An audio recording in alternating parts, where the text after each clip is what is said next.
चाहो दुश्मना मारा मिले नरक नारी भगवान पगारी बात थई बनाऊ होई गई यारी भगवान पगारी बात थई अपन होई गई यारी धनवान कगारी का थई अपना होई गई यारी धनवान कगारी का अपना होई गई यारी अरे काऊ करी कहवा हम जाई काऊ करी कहवा हम बोले बनवारी हमका कहिया मोहरा अरे हमसे कवन खता भइले ओ मदन मुरारी तुम्हारे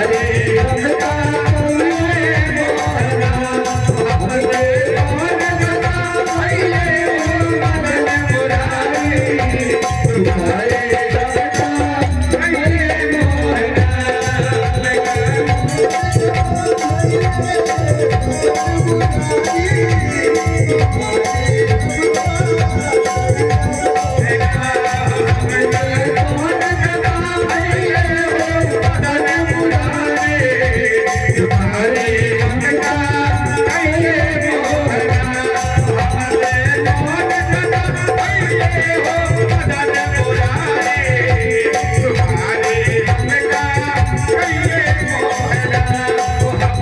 कवन खता भइले ओ मदन मुरारी तुम्हारे हमका कहिए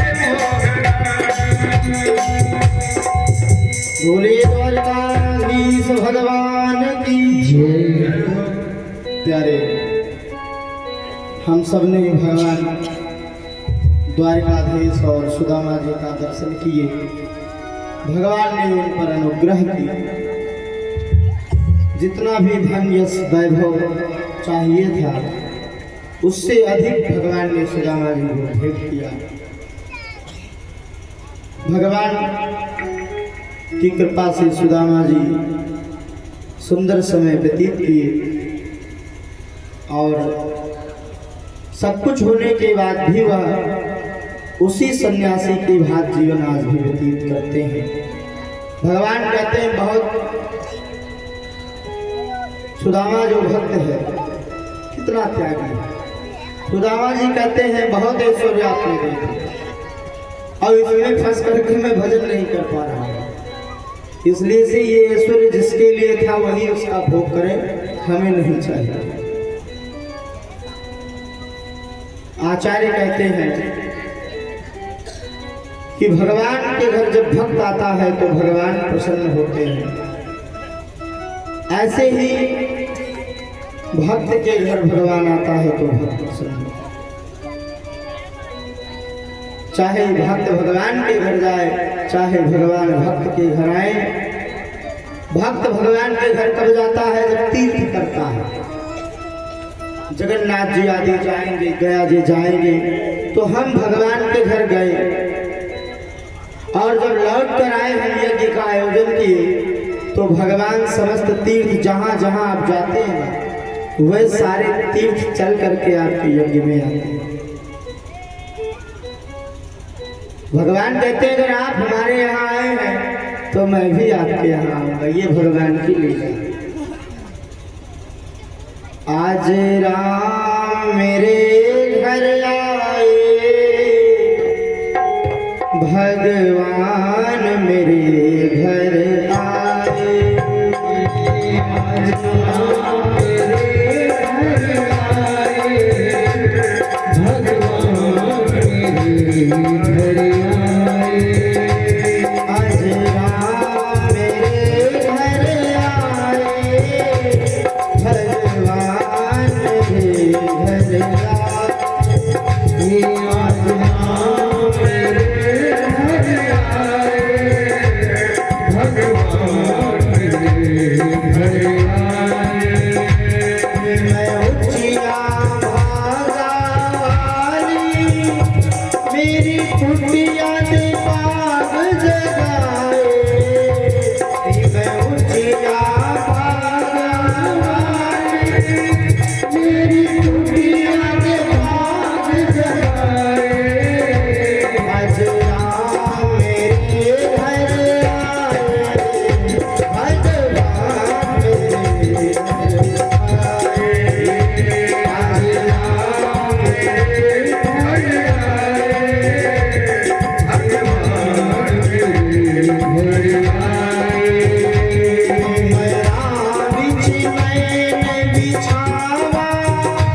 सुखदेव जी कहते हैं महाराज परीक्षित से राजन, देवताओं ने भगवान से निवेदन किया कि प्रभु अब आपके बिना वैकुंठ सूना लगता है, अब आपने जो लीला करनी थी सो आकर पूर्ण कर ली है, वैकुंठ पधारिए। भगवान ने काल की प्रार्थना को स्वीकार किया। परीक्षित, एक दिन द्वारिकापुरी में विश्वामित्र, असित, कर्ण, दुर्वासा, भृगु, अंगिरा, वामदेव और कश्यप, अत्रि, नारद जी आदि सब पधारे हुए थे। तो ये भगवान के जो बच्चे थे इन्होंने क्या किया, सांब को स्त्री बना लिया, लड़की बनाकर उनके पेट में कपड़े भर दिया, बोले ये गर्भवती है।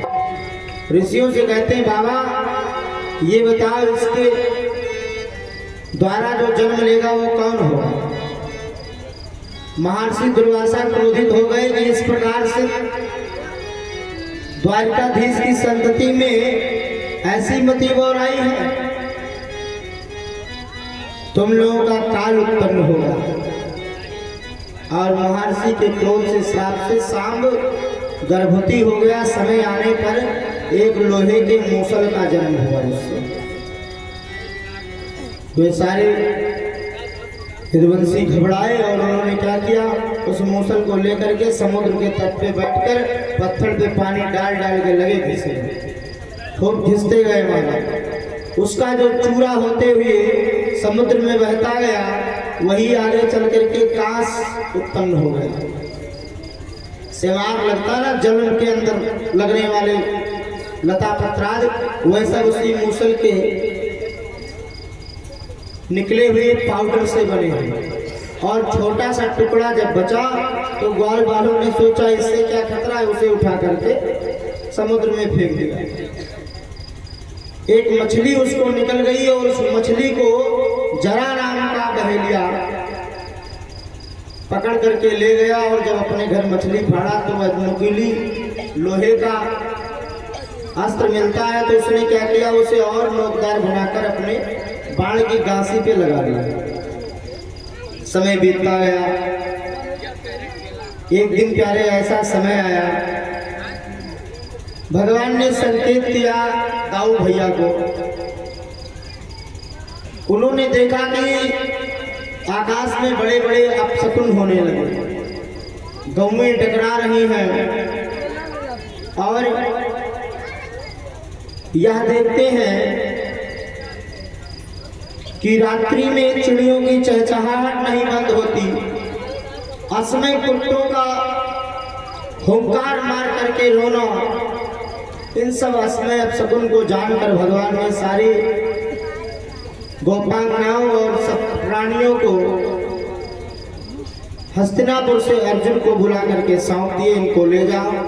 और बलराम जी ने समुद्र तट पे जाकर बैठ के भगवान का चिंतन करते हुए अपने आप को परमात्मा में लीन कर दिया।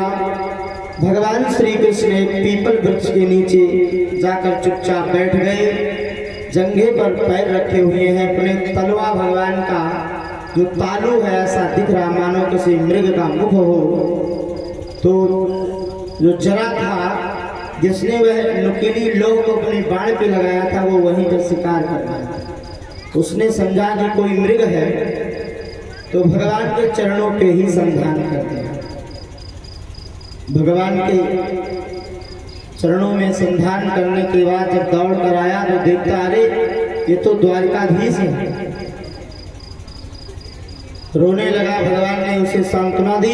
भगवान ने कहा ये मेरे मन से हुआ है, मैं ऐसा चाहता था तू शांत हो जा और तेरे को आगे चलकर मेरी कृपा से वैकुंठ प्राप्त होगा, लेकिन यहाँ से तो जितनी जल्दी हो सके भाग जा, क्योंकि हमारा सारथी दारुक आता होगा और यदि इस अवस्था में मुझे देखेगा तो वो तुझे मार देगा।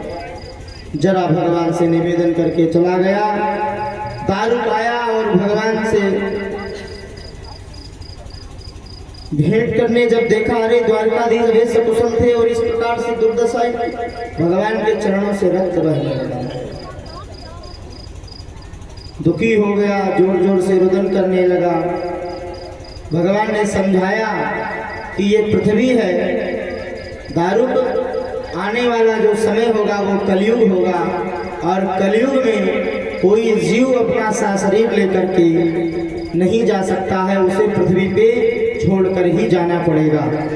इसलिए से मैं भी अपना शरीर छोड़ करके ही जाऊंगा। आगे भगवान योग माया का प्रभाव प्रभु के लिए सुंदर ब्रह्मा जी स्वयं वैकुंठ से विमान लेकर के पधार रहे हैं और समस्त देवता यक्ष गंधर्व नर किन्नर सब प्रभु की स्तुति कर रहे हैं। इधर देवकी वसुदेव और रोहिणी जी अपने प्यारे पुत्र बलराम और श्री कृष्ण को ना देख करके व्याकुल होकर वहीं अपने प्राण को छोड़ दिए। कुछ वहां पे रह रही स्त्रियां अपने अपने पति का शव लेकर के, जो भगवान के यदुवंश थे, वह प्रभास क्षेत्र में चले गए थे। वहां प्रभास क्षेत्र में उसी स्थान पर जहां उन्होंने मूसल की रगड़ाई की थी, और उसमें वहां पे उन्होंने वारुणी नाम की मदिरा पिया, पी करके समुद्र में कूद गए स्नान करने के लिए। आपस में एक दूसरे पर जल का छींटा लगाते हैं, जो सवार उत्पन्न हुआ कांस, उसी भंवर को पकड़ के एक दूसरे पे प्रहार करने लगे।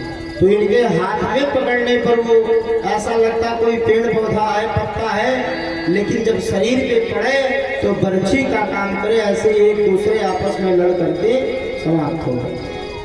भगवान का पूरा यदुवंश वहाँ समाप्त हो गया। स्त्रियां जो उनकी हैं, उनको पता लगा तो वह सब अपने अपने पतियों की शरीर लेकर के सती हो गई। और रुक्मिणी आदि पटरानियां जो हैं भगवान की, जो 8 पटरानियां थी, ये प्रभु का ध्यान कर गए और उन्हीं के विराट स्वरूप में समाहित हो गए। समय बीतता गया प्यारे, भगवान अपने परम दिव्य देह को छोड़ दिए और वह द्वारिका नगरी जो आज तक आनंदित थी, भगवान के जाने से ऐसा लग रहा मानो विहण हो गया हो। जितनी तेज थी सब समाप्त हो गई। वहां के जितने यश वैभव थे, सब जो जहां से आए थे, जो अष्ट सिद्धियां निधियां थी, वह सब कुबेर के यहाँ चली गई। पारिजात वृक्ष पुनः इंद्र के लोक में चला गया। जिन जिन देवताओं ने, आकाश के देवताओं ने सुंदर श्वेत घोड़ा दिया था, वह भी भगवान के जाने के बाद में द्वारका जी को छोड़ करके चला गया। और महाराज बड़े बुजुर्गों की अगुवाई में भगवान का जो पार्थिव शरीर है उसका त्याग भी किया गया, लेकिन जो भगवान का हृदय था वह अग्नि में जला नहीं, दिव्य तेज चमकता ही रहा। तो जो जगन्नाथ जी की मूर्ति है वह भगवान के समय आधी बन करके तैयार हो गई थी। फिर वहां के आचार्यों ने क्या किया, भगवान के उस दिव्य तेज को उठा करके और जगन्नाथ जी की मूर्ति में स्थापित कर दिया। आज भी भगवान श्री कृष्ण का जो दिव्य तेज है वो उन्हीं जगन्नाथ जी की मूर्ति में विद्यमान है, जहां हम आप जाते हैं, दर्शन करते हैं। जिनको स्वयं द्वारकाधीश बुलाते हैं वही जगन्नाथ जी तक पहुंच पाता है, अन्यथा जगन्नाथ जी जाना इतना सरल नहीं है। लोग गया जी जाते हैं और वहीं से लौट आते हैं। जगन्नाथ जी की महिमा है, उनकी जो ध्वजा है वह सदा हवा से विपरीत बहती है। समुद्र की इतनी दिव्य लहरें हैं, इतनी आवाज करती हैं, लेकिन जैसे ही आप चरण चौखट के अंदर करेंगे कोई आवाज आपको सुनाई नहीं पड़ेगी। ये जगन्नाथ जी की महिमा। आज भी वहां का भंडारा मिट्टी के बर्तनों में पकाया जाता है। हर 12 साल पे जगन्नाथ जी के मूर्ति से वह दिव्य तेज ट्रांसफर किया जाता दूसरी मूर्ति में। उस समय पूरे जगन्नाथ जी क्षेत्र की लाइट कटवा दी जाती है, पुजारी के आंखों में पट्टी होती है, हाथों में दस्ताने होते हैं, फिर वह दिव्य तेज को उठा के स्थापित करते हैं। वहाँ की अपनी परंपरा है। तो कभी एक पुजारी जी ने बताया था कि जब हाथ में आता है तो ऐसा लग रहा हो मानो कोई खरगोश कूद रहा हो, ऐसा प्रतीत होता है।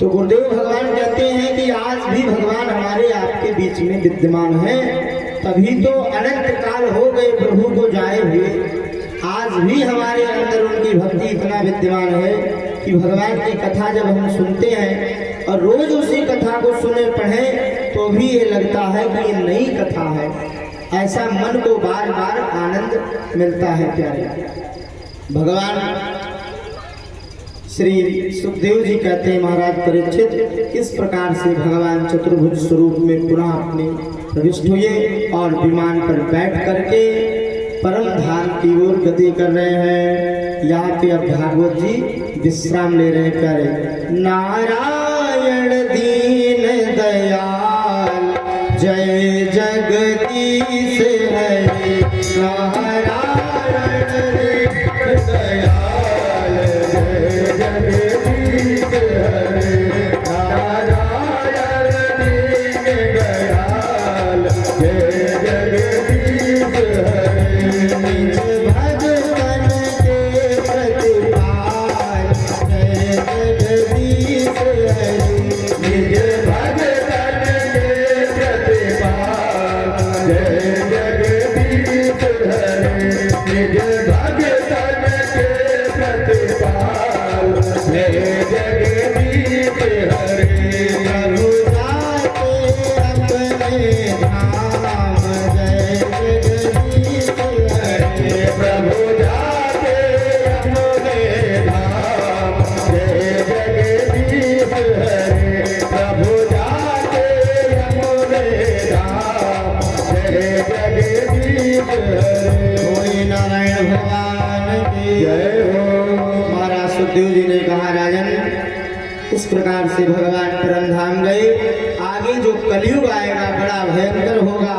कलयुग के समय पे जो पुण्यात्मा होंगे उनको कुछ समय तक नाना प्रकार की व्याधियां झेलनी पड़ेंगी और संकटें बहुत आएंगी, लेकिन यदि वो आखिरी श्वास तक लगे रहे भगवान में तो अंत उनका बड़ा सुंदर होगा। और ऐसा समय चलेगा कि लोग अपने स्वार्थ के लिए, अपनी भरण पोषण के लिए दूसरे की बलपूर्वक हत्या करके अपना जीवन यापन करेंगे, उनको तनिक भी गलानी नहीं होगी। जब कलयुग बिल्कुल चरम सीमा पर होगा, वृक्ष बिल्कुल छोटे हो जाएंगे, जितने मनुष्य हैं सब वर्ण संकरी हो जाएंगे, किसी प्रकार का धर्म नहीं रह जाएगा, सारे पवित्रता तप साहस दया सब कुछ जब समाप्त हो जाएगी, सत्य भी इस पृथ्वी पर नहीं रह जाएगा, तब भगवान स्वयं कृपा करने के लिए कल के रूप में इस जो सृष्टि का निर्माण किए हैं कलयुग का अंत करेंगे और पुनः सृष्टि का प्रादुर्भाव करेंगे। लेकिन जो पुण्यात्मा रहेंगे वे कलयुग के अंत तक बने ही बने रहेंगे, क्योंकि जब तक सूर्य और चंद्रमा रहेंगे तब तक यह पृथ्वी रहेगी और तब तक भगवान के भक्त भी इस पृथ्वी पर ऐसे ही प्यारे बने रहेंगे। सुखदेव जी इस प्रकार से महाराज परीक्षित को समझाते हैं। परीक्षित जी ने कहा, भगवान अब आप हम पर कृपा करें। सुखदेव जी का पूजन करते हैं, उनकी विदाई करते हैं। परीक्षित जी ने कहा, आप जब तक जाएंगे नहीं तब तक तक्षक आएगा नहीं, और तक्षक आएगा नहीं तो ऋषि की वाणी सत्य नहीं होगी। और महाराज सुखदेव जी को भेज करके राजा परीक्षित ने तक्षक के आने से पहले अपने शरीर को केवल वहां छोड़ा है, अपनी दिव्य तेज दिव्य प्राणवायु के माध्यम से प्राणायाम के द्वारा भगवान में लीन हो गए। तक्षक एक फल में कीड़े के भांति आया और देखते देखते भयंकर शरीर धारण कर लेता है और केवल पार्थिव शरीर को उनके डसता है। आगे चल करके महाराज परीक्षित के जो पुत्र हैं जन्मेजय, उन्होंने सर्प यज्ञ करवाया कि जितने सर्प हैं जल करके भस्म हो जाएं। तो तक्षक भी उस समय इंद्र के यहाँ था, इंद्रासन में लिपटा हुआ था। मंत्रों के प्रभाव से इंद्र का इंद्रासन चल पड़ा। तो इनके यज्ञ स्थल पर माता मनसा के पुत्र हैं आस्तिक ऋषि, उन्होंने कृपा किया है तक्षक पर। अपने तप के प्रभाव से तक्षक को रोक दिया और जन्मेजय को बहुत समझाते हैं कि इस पृथ्वी पर जो आया है उसको जाना है। काल कभी अपने ऊपर अपयश नहीं लेता, केवल निमित्त ढूंढता है राजन। इसलिए से अब आप आगे चल करके सुंदर अपने पिता की भांति धर्मात्मा बन करके जीवन यापन करो, जिससे आगे आने वाली संतति अच्छी होवे। इस प्रकार से महाराज गुरुदेव भगवान ने इसी कथा को हम लोगों को रटाया है। सो कथा हमने आपको सुनाई। अब यदि आपको लगे कि इस कथा में 7 दिनों में कुछ ऐसी चीज बताई गई हो जो हमारे जीवन उपयोगी है, तो उसको अपने जीवन में जरूर उतारिएगा, क्योंकि हम बता ही सकते हैं आपको। उसका पालन करना, उसका चिंतन करना, ये आपका काम है प्यारे। और एक समय था कि भाई सुकुलपुरवा में जाना है कथा करने, अब समय आया कि 2 दिन बाद जाना है यहाँ से कहीं और। तो ये सृष्टि का चक्र है, लेकिन प्यार दुलार आप लोगों में बहुत मिला और इसको हम लोग याद रखेंगे। ये धर्म का संबंध है, बड़ा मजबूत होता है, कभी टूटने वाला नहीं होता है। तो आगे ऐसे ही ठाकुर जी की कृपा बनी रहे कि प्रेम भाव संबंध चलता रहे और भगवान की कथा को गाया करें हम लोग। आइए विदाई गीत की ओर चलेंगे, तत्पश्चात भगवान की आरती होगी। और आप लोग कल भागवत जी के हवन का कार्यक्रम है, तो प्रातः काल 8 बजे से रखा गया है ताकि 11 बजे तक पूर्णाहुति हो जाए। भगवान सूर्य के बढ़ते क्रम में पूर्णाहुति का महत्व ज़्यादा होता है, और 12 के बाद जब घटते क्रम में सूर्य नारायण जाते हैं तो महत्व निष्ठ बताया गया है। इसलिए हम चाहेंगे आप सब लोग भगवान की पूर्णाहुति में उपस्थित हों। और परसों दिव्य भंडारे का आयोजन है, तो उसमें सायंकालीन में भी आप लोग उपस्थित होंगे। चलिए, बात मानो न मानो खुशी आपकी, बात मानो न मानो खुशी आपकी, बात मानो न मानो खुशी आपकी। हम मुसाफिर हैं कल अपने घर जाएंगे, हम मुसाफिर हैं कल अपने घर जाएंगे, हम मुसाफिर हैं कल अपने घर जाएंगे। राम का नाम लेकर जो मर जाएंगे, राम का नाम लेकर जो मर जाएंगे, राम का नाम लेकर जो मर जाएंगे, वो अमर नाम दुनिया में कर जाएंगे, वो अमर नाम दुनिया में कर जाएंगे। राम का नाम लेकर जो मर जाएंगे, राम का नाम लेकर जो मर जाएंगे, वो अमर नाम वो अमर नाम दुनिया में कर जाएंगे, वो अमर नाम दुनिया में कर जाएंगे। बोले गुरुदेव भगवान की जय हो।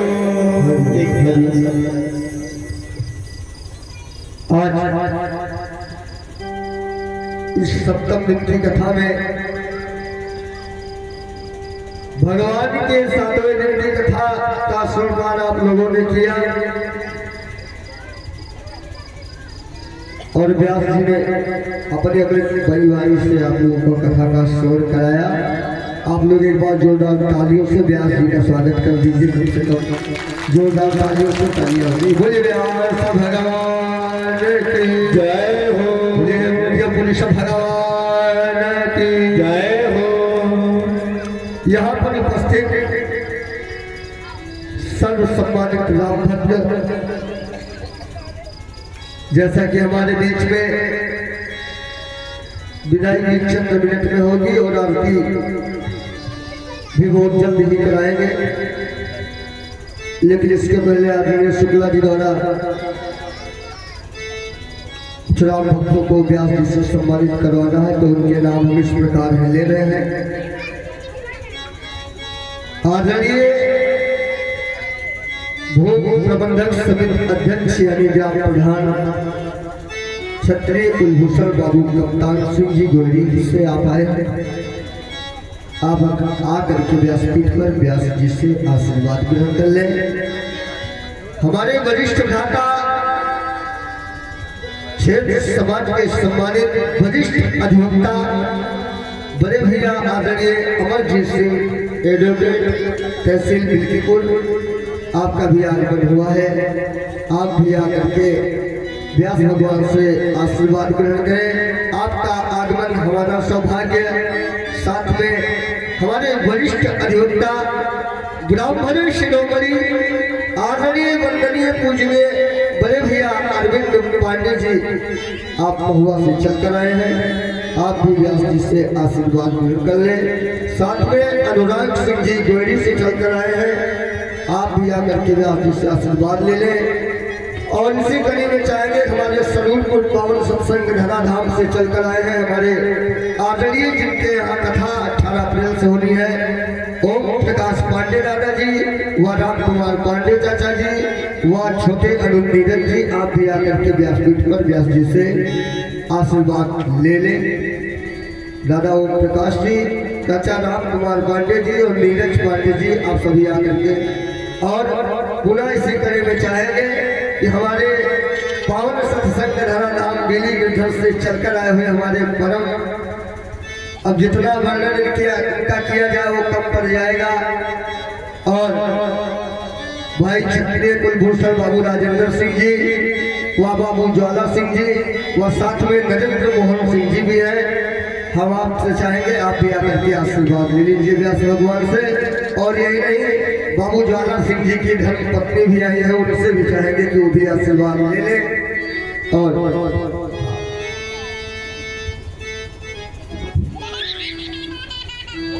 बोले सच्चिदानंद भगवान की जय हो, कि हरि की कथा सुनाने वाले बड़े भाई अनिल मिश्रा जी हमारे बीच में है। आप भी आकर के व्यास भगवान से आशीर्वाद, आप लोग जोरदार तालियां बजा दीजिए। आपके बीच में ब्राह्मणों का सम्मान हो रहा है, स्वागत किया जा रहा है वरिष्ठ अधिवक्ता बड़े भैया अमरजीत सिंह जी द्वारा, प्रधान जी द्वारा। तो आप सभी तालियां जरूर बजाते रहिए। बोलिए सच्चिदानंद भगवान की जय हो। हरि की कथा सुनाने वाले, भागवत कथा सुनाने वाले गुरु जी को लाखों प्रणाम। गुरु जी को लाखों प्रणाम। हरि की कथा सुनाने वाले, भागवत सुनाने वाले गुरु जी को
अनिल पांडे जी और अनूप दुबे सूबेदार भैया और क्षत्रिय कुलभूषण बाबू राजेश सिंह जी आप मितौरा से हैं।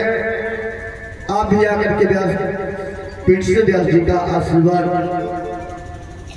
ग्रहण करें। संत शर्मा जी हैं, आप भी आकर के व्यास पीठ से आशीर्वाद ग्रहण करें। और बड़े हर्ष का विषय है कि हमारे बीच में हमारी बिटिया रानी, उनका नाम है वर्षा शुक्ला जी। वर्षा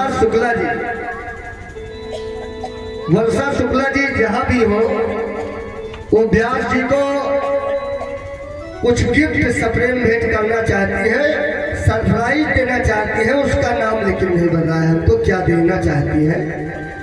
वैसे आप तुरंत आकर के बिटिया रानी, जो आपकी सरप्राइज है कल से सुन रहे हैं, लेकिन ये नहीं पता चला कि सरप्राइज क्या है।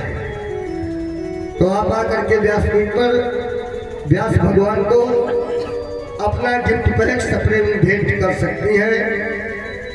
तत्काल सेवा में आ पाएंगी। वर्षा जी, बोलिए सच्चिदानंद भगवान की जय हो।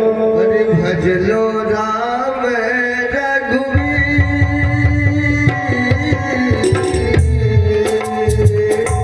भज लो राम रघुवीर, किसी में याद करोगे, भज लो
व्यासपीठ पर आशीर्वाद ग्रहण कर ले।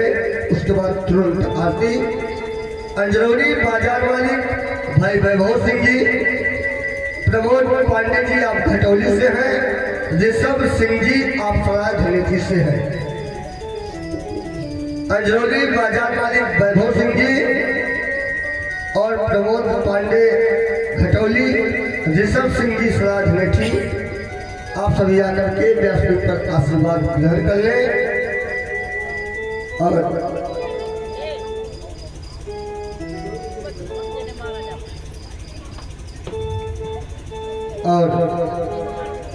हम चाहेंगे कि इस कथा के विराम दिवस में हमारे मुख्य यजमान के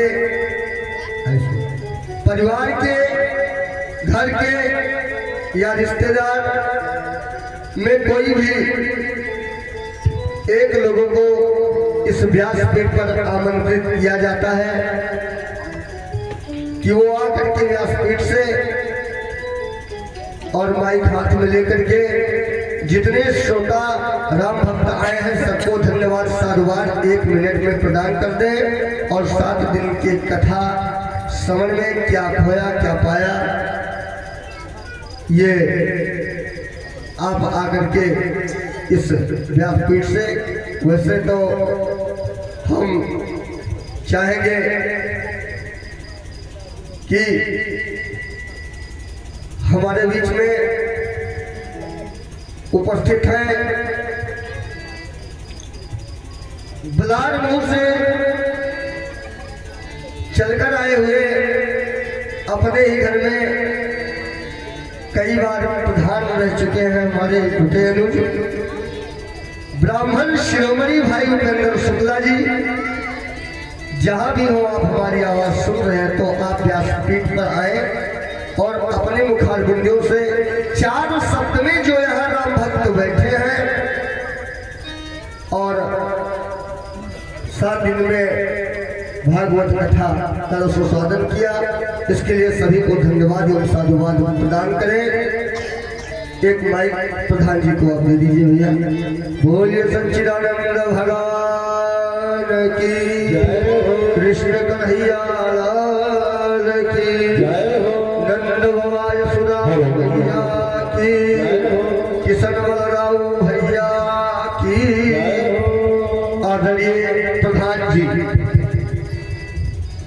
सबसे पहले व्यासपीठ पर विराजमान जो कि लगातार 7 दिन से हम लोगों को कथा का रसपान करा रहे थे, ऐसे परम पूज्य व्यास जी महाराज का मैं हार्दिक स्वागत अभिनंदन वंदन करता हूँ। उनके साथ पूरा सहयोग कर रहे थे उनके साथी, जिनके सहयोग से कथा सुनने में थोड़ा रोचकता बढ़ी, ऐसे उनके साथी परम पूज्य सभी जो उनके साथी कुलदीप भाई, ताकि जो भी उनके साथी सबको बहुत बहुत धन्यवाद देते हुए हमारे क्षेत्र से जो भी साथी हमारे इस कार्यक्रम में आए और अपना कीमती समय निकाल करके और इस कथा को सुना और ज्ञान अर्जित करके कल्याण के रास्ते पर चलने के लिए आगे ऐसा सोचा उन्होंने। ऐसी भावना लेकर जो लोग यहाँ से गए कथा सुनने के बाद, उनको भी बहुत बहुत धन्यवाद।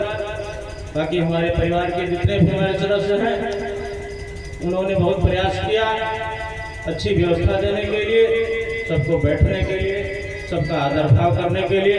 इसलिए मैं अपने परिवार के लोगों का भी हार्दिक स्वागत अभिनंदन वंदन करता हूँ।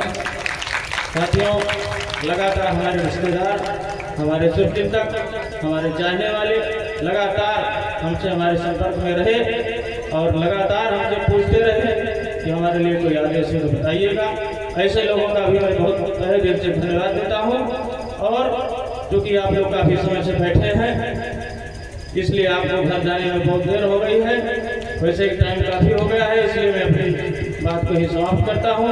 जो भी माताएं बहनें भाई बहन यहाँ पर आए हुए हैं, सबके चरणों में प्रणाम करते हुए, व्यासपीठ के चरणों में प्रणाम करते हुए मैं अपनी बात समाप्त करता हूँ। बहुत बहुत धन्यवाद।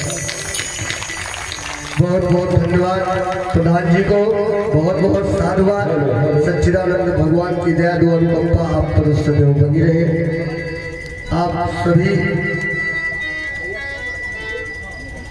अपने स्थान पर, हमारी सभी माताएं बहनें भैया लोग सब लोग स्थान पर अपने खड़े हो जाएं। खड़े होकर के ना अस्त होंगे ना व्यस्त होंगे, बल्कि भागवत भगवान की आरती में तन्मयता के साथ मस्त होकर के मीठी मीठी तालियों के साथ आज समापन